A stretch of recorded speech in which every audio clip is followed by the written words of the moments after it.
টিকলাটো কি মন গ'ল ৰাতিপুৱাই টেঙা খাবলৈ উৎপাত কৰি আছে বা টেঙা খাওঁ নেখাওঁ বুলি কোৱাত গোটেই মাটিবোৰ সানি পেলালে পিছত উপায় নাই আৰু ৰাতিপুৱা 10টা বজাতে তাৰ কাৰণে টেঙা পাৰিবলগীয়া হ'ল আৰু তিনিটাই টেঙাৰ জুতি ল'লোঁ টেঙাকেইটা পাৰাৰ কাৰণে তাৰ কিমান ফূৰ্তি খোৱাতকৈ যে বুটলাতহে তাৰ ব্যস্ত বেছি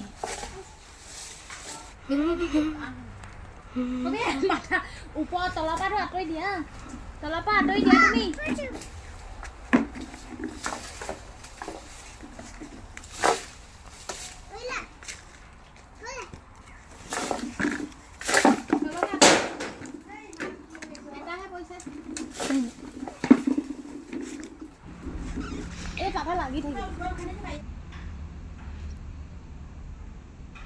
টেঙাবোৰ খাবলৈ যদিও বহুত টেঙা আৰু জ্বলা লাগিছিল তথাপিও উপায় নাই